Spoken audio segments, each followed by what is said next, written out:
আজকের যে মুলতবি কমিশন সভা ছিল নবম সভা, সেটা আজকে কন্টিনিউ করেছে। সেখানে প্রথমে আমরা যেটা আলোচনা করেছি আমাদের আরপিওর বিভিন্ন সংশোধনী, উল্লেখযোগ্য সংশোধনী যেগুলো কমিশন আজকে অ্যাপ্রুভ করেছে সেগুলো হচ্ছে যেমন আইন প্রয়োগকারী সংস্থা যে ডেফিনেশন আছে সেই ডেফিনেশনে সেনা, নৌ এবং বিমান বাহিনী সহ বাংলাদেশ কোস্ট গার্ডকে সামিল করা হয়েছে। ইভিএম সংক্রান্ত, যেহেতু ইভিএমের ব্যবহার হবে না মর্মে আমরা ইতোপূর্বেই কমিশন সভায় সিদ্ধান্ত নিয়েছি, ইভিএম সংক্রান্ত যাবতীয় প্রভিশন বিলুপ্ত করা হয়েছে। নির্বাচন কর্মকাণ্ডের সাথে সম্পৃক্ত কর্মকর্তাদের অবহেলাজনিত যে শাস্তিগুলো আছে সেই শাস্তিগুলো ক্লিয়ারলি ডিফাইন করা হয়েছে। এটা 3 কর্মদিবসের মধ্যে তদন্ত সম্পন্ন করতে বলা হয়েছে এবং পরবর্তীতে এটা বিধান নিশ্চিত করা হয়েছে যে এটার ফিডব্যাক গৃহীত ব্যবস্থা সম্বন্ধে যেন কমিশনকে জানানো হয় এবং ভবিষ্যতে এটা সংশ্লিষ্ট ব্যক্তির পার্সোনাল ডোসিয়ারের মধ্যে থাকবে। না ভোটের বিধান করা হয়েছে। এই না ভোটের বিধানটা হবে যদি কোথাও একজন প্রার্থী হয়, বিনা ভোটে নির্বাচিত হবে না। সার্বিকভাবে না ভোট নয়, যদি কোনো কনস্টিটিউয়েন্সিতে মাত্র একজন ক্যান্ডিডেট হয় তাকেও নির্বাচনে যেতে হবে, তার বিপক্ষে না প্রতিদ্বন্দ্বিতা করবে এবং সেখানে যদি পুনরায় না বিজিত হয় দ্বিতীয় ইয়েতে, তাহলে আর ভোট হবে না, তখন ব্যক্তি প্রার্থী বিবেচিত হবে নির্বাচিত বলে। কমিশনের অনুমতিপ্রাপ্ত পর্যবেক্ষক এবং সংবাদকর্মীদের কেন্দ্রে প্রবেশের বিধান করা হয়েছে। আরপিওতে আমি আরপিও বলছি আজকে। ফলাফল স্থগিত এবং বাতিল নিয়ে যে বিধানগুলো ছিল, যেখানে পুরো কনস্টিটিউয়েন্সির নির্বাচন বাতিল করার বা ফলাফল বাতিল করার যে সক্ষমতা সেটাকে সীমিত করা হয়েছিল আপনারা জানেন, সেটা আবার পুনঃস্থাপন করা হয়েছে। অর্থাৎ নির্বাচন কমিশন অবস্থা বুঝে নির্বাচন স্থগিত করা, এক বা একাধিক বা সমস্ত কনস্টিটিউয়েন্সির, একইভাবে ফলাফল এক বা একাধিক বা সমস্ত কনস্টিটিউয়েন্সির ফলাফল বাতিল করতে পারবে। আচরণবিধি লঙ্ঘনের জন্য শাস্তি কার্যকরের যে বিধান সেটা সন্নিবেশ করা হয়েছে। অর্থাৎ আরপিওতে এটার বিধান করা হয়েছে যাতে করে আচরণবিধিটা যথাযথভাবে প্রয়োগ করা যায় এবং এটা যেন আপনার একাধিক মাধ্যমে যেন প্রয়োগ করা যায়।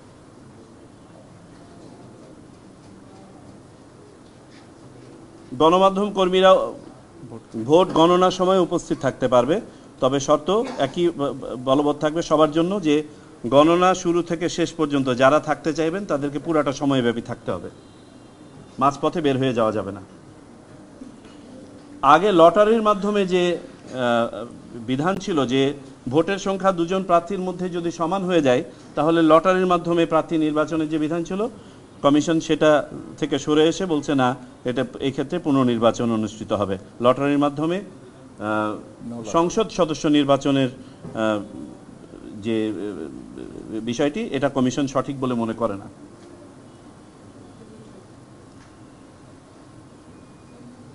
বিলবোর্ডে শুধুমাত্র যেগুলো ডিজিটাল বিলবোর্ড সেগুলোতে আলোর ব্যবহার করা যাবে, বিদ্যুতের ব্যবহার করা যাবে, তাছাড়া আলোকসজ্জার উপর যে নিষেধাজ্ঞা ছিল সেটা বলবৎ থাকবে।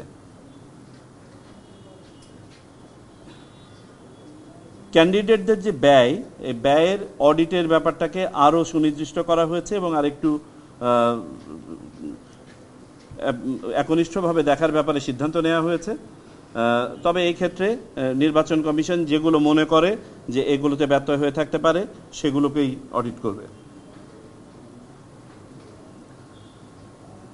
ইতোপূর্বে রাজনৈতিক দলগুলো ব্যক্তি পর্যায় থেকে 10 লক্ষ পর্যন্ত এবং প্রতিষ্ঠান পর্যায়ে 50 লক্ষ পর্যন্ত অনুদান বা ডোনেশন নিতে পারত। এটাকে 50 লক্ষ করা হয়েছে উভয় ক্ষেত্রেই, তবে শর্ত দেওয়া হয়েছে যে ব্যাংক অ্যাকাউন্টের মাধ্যমে এই ট্রানজ্যাকশনটা হতে হবে এবং সংশ্লিষ্ট ব্যক্তির ট্যাক্স রিটার্নে এটা দেখাতে হবে। যে সকল কর্মকর্তারা নির্বাচন ব্যবস্থাপনার সাথে সম্পৃক্ত থাকেন, বিশেষ করে পুলিশ এবং প্রশাসনের, যাদের বদলি তফসিল ঘোষণা থেকে শুরু করে নির্বাচন অনুষ্ঠানে 15 দিন পর পর্যন্ত নির্বাচন কমিশনের সাথে আলোচনা সাপেক্ষে করতে হয়, সেখানে সংশ্লিষ্ট রেঞ্জের ডিআইজিদের অন্তর্ভুক্তি ছিল না, সেটা অন্তর্ভুক্ত করা হয়েছে।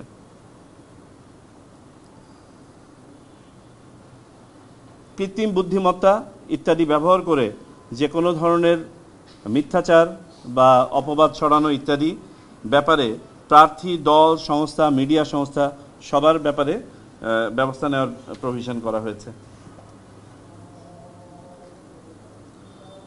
নতুন রাজনৈতিক দল যারা নিবন্ধনের জন্য আবেদন করেন তাদেরকে সাধারণভাবে আমাদের বিধি অনুযায়ী 30 দিন পর্যন্ত অতিরিক্ত সময় দেওয়া হয় তাদের গঠনতন্ত্রের ব্যাপারে। এটা 30 দিনই থাকবে, যদিও বা সংস্কার কমিশন এখানে 90 দিন পর্যন্ত এটাকে বৃদ্ধি করার ব্যাপারে একটা প্রস্তাব করেছিলেন। আমরা বিবেচনা করে দেখেছি এটা করতে গেলে পরে দেখা যাবে আমরা এই কাজটা সম্পন্ন করতে পারবো না, প্রসেসটা অনেক ডিলে হয়ে যাবে।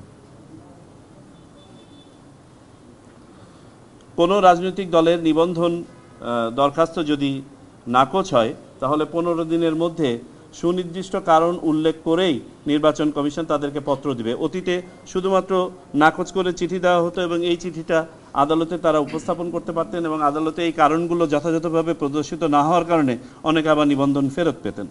তো আমরা সিদ্ধান্ত নিয়েছি যে এখানে প্রতিটি কারণ যথাযথভাবে উল্লেখ করা হবে। কোনো রাজনৈতিক দলের কার্যক্রম স্থগিত হলে বা নিষিদ্ধ হলে নিবন্ধন স্থগিত করার যে এটা একটু অস্পষ্ট ছিল, এটা স্পষ্ট করে আরপিওতে অ্যাড করা হয়েছে। হলফনামায় যদি কেউ মিথ্যাচার করে, হলফনামায় যদি মিথ্যা তথ্য দেয় তাহলে সেটার ব্যাপারে তদন্ত করে কার্যকরী ব্যবস্থা গ্রহণ করার জন্য আরও সুনির্দিষ্টভাবে আরপিওতে সন্নিবেশ করা হয়েছে এবং এই সময়কালটা হবে যে অফিসের জন্য উনি নির্বাচনটা করছেন সেই অফিসের মেয়াদকাল পর্যন্ত। এরপরে স্বাভাবিকভাবে ফৌজদারি মামলা অন্যভাবে হতে পারে।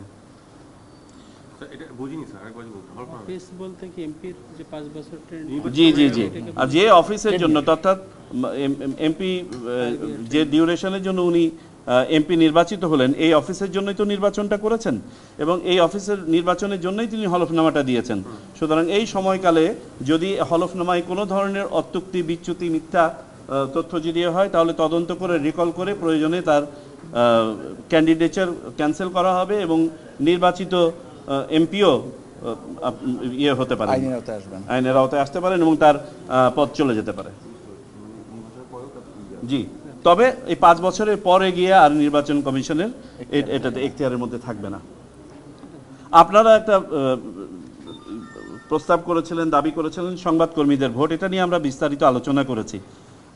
মাঠ পর্যায়ে দেখা যাচ্ছে যে অনেক সংবাদকর্মী অ্যাক্রিডিটেশন করে থাকেন জাস্ট নির্বাচনের আগ মুহূর্তে 1, 2, 3, 4 দিন। তো আমরা সিদ্ধান্ত নিয়েছি আগামী সপ্তাহে আপনাদের সাথে আমরা এটা নিয়ে একটু আলোচনা করতে চাই, আপনাদের মতামতগুলো শুনতে চাই, কিভাবে এটা করা যেতে পারে আর না গেলে কিভাবে আপনারা দিতে পারেন ভোটটা। আপনাদের সাথে আলোচনা করা হবে আগামী সপ্তাহে, এটা নিয়ে আমরা আপনাদের সাথে আলোচনা করব। দল নিবন্ধন এই গেল আরপিও সম্পর্কে উল্লেখযোগ্য বিষয়গুলো, আর ছোটোখাটো কিছু কারেকশন আছে পরবর্তীতে আপনারা দেখতে পাবেন। দল নিবন্ধন আমাদের যে কার্যক্রম চলছিল গত মার্চ মাসের 10 তারিখে, আজ থেকে প্রায় 5 মাস আগে, যেটার আমরা সার্কুলার দিয়েছিলাম, আবেদন আহ্বান করেছিলাম। 22শে জুন শেষ দিন ছিল তাদের দরখাস্ত জমা দেওয়ার। আমরা টোটাল 143টি আবেদন পেয়েছিলাম। এই 143টির মধ্যে কারোরই প্রাথমিক অবস্থায় সকল কাগজপত্র পুরো ছিল না, যে কারণে সবাইকেই তাদের ঘাটতি পূরণ করার জন্য 15 দিন সময় দিয়ে চিঠি দেওয়া হয়েছিল। এর মধ্যে 84টি দল তাদের ঘাটতি পূরণ করে তাদের ভাষ্যমতে কাগজপত্র জমা দিয়েছেন, আর 59টি দল কোনো রেসপন্স করেন নাই। এই 84টি দলের মধ্যে মোটামুটি করে পাওয়া গেছে 22টি আপাত দৃষ্টিতে সঠিক বলে উইথ ফ্লেক্সিবিলিটি পাওয়া গেছে, যেগুলো মাঠ পর্যায়ে ভেরিফিকেশনের জন্য চলে যাবে। আর বাকি 121টি অযোগ্য বিবেচিত হয়েছে, তাদেরকে কারণ দর্শানো সহ আগামী 15 দিনের মধ্যে ফেরত দেওয়া হবে। আপনারা জানেন যে আমাদের সংসদীয় আসনের সীমানা সংক্রান্ত কার্যক্রম চলমান আছে। গতকালকে পর্যন্ত ওজোর আপত্তি দাখিল করার সময় নির্বাচনকে সামনে রেখে আমরা আমাদের কর্মপরিকল্পনা নিয়ে কাজ শুরু করেছি। আমরা আগামী 18 আগস্ট সংশ্লিষ্ট কমিটিকে এবং সেক্রেটারিয়েটকে বলেছি কমিশন থেকে প্রাথমিক কর্মপরিকল্পনা ড্রাফট পুট আপ করতে, যেটা প্রথমে করা হয়েছিল, এখন পর্যন্ত আবার পরিবর্তিত পরিস্থিতিতে নতুন উপাত্তের ভিত্তিতে এটাকে আবার হালনাগাদ করা। একটি বিষয় যেটা আচরণবিধিতে যোগ হবে দল এবং প্রার্থীদের, সেটা হচ্ছে নারীর প্রতি সম্মান নিশ্চিতের লক্ষ্যে যথাযথ কার্যকরী ব্যবস্থা গ্রহণ করা। আমি গতকালকেও একটা ফাংশনে অ্যাটেন্ড করেছিলাম, সেখানে জনৈক নেত্রী একটা সমস্যার কথা উত্থাপন করেছিলেন যে সাইবার বুলিংটা বিশেষ করে নারীদেরকে টার্গেট করে অস্বাভাবিক পরিমাণ বেড়ে গেছে। এটা অন্ততপক্ষে দল এবং প্রার্থীদের আচরণবিধির মধ্যে শামিল করা প্রয়োজন। এবং আপনাদেরকে বলি যে আমি অন্ততপক্ষে ব্যক্তিগতভাবে কমিশনের পক্ষ থেকে আমি পৃথিবীর কমপক্ষে 20টা ইলেকশন ম্যানেজমেন্ট বডির সাথে মিটিং করেছি বিভিন্ন সময়, এবং এখানে সবারই একটাই কনসার্ন, এটা একটা গ্লোবাল কনসার্ন। আমরা তো বলছি যে আমরা চাই না যে আমাদের ব্যান্ডউইথ কমে যাক বা যোগাযোগের মাধ্যম বন্ধ করে দিই বা কোনো প্ল্যাটফর্ম বন্ধ করি, তাহলে আমাদের হাতে কি উপায় আছে? উপায় হচ্ছে বেসিক্যালি আমরা যে স্ট্র্যাটেজি নিয়ে কাজ করছি, গতকালকেও একটা প্রেজেন্টেশন আমাদেরকে আইএফএস দিয়েছে, আমরা একটা স্ট্র্যাটেজি ওয়ার্কআউট করছি যে কিভাবে ভালো তথ্য দিয়ে খারাপ তথ্যকে আপনার ডাইভার্ট করা যায়। কারণ আপনি খারাপ তথ্য থামাতে পারবেন না। পৃথিবীব্যাপী আপনার নর্মাল একটা হচ্ছে 50%-এর আপনি এন্টিটি ট্রেস করতে পারবেন না। এটা হচ্ছে গ্লোবাল একটা অ্যাভারেজ, যে শতকরা 50% কোত্থেকে আসছে সেটাই দেশের ভিতর থেকে। তো যাকে আমি ট্রেসই করতে পারবো না, আইনের আওতায় আনতে পারবো না, তাকে জবাবদিহিতার আওতায় আনবো কীভাবে? সো তাহলে উপায় হচ্ছে দুটো, একটা হচ্ছে কমপ্লিট শাটডাউন, অথবা এগুলোকে ওভারপাওয়ার করে দিও ভালো তথ্য দিয়ে। এবং সেখানে আপনাদের সহায়তা আমাদের ভীষণভাবে প্রয়োজন। আমরাও স্ট্র্যাটেজি ওয়ার্কআউট করছি, আপনাদেরকে নিয়েও আমরা একটা ওয়ার্কশপ করব বলে সিদ্ধান্ত নিয়েছি। ডিটেলটা হয়ে যাক, তখন আপনারা এটা জানতে পারবেন। আমরা আশা করি এটার মাধ্যমে এই প্রবণতাটাকে ঠেকাতে পারবো এবং মিথ্যাচারকে সত্য কথা দিয়ে আশা করি আমরা প্রতিস্থাপন করতে পারব।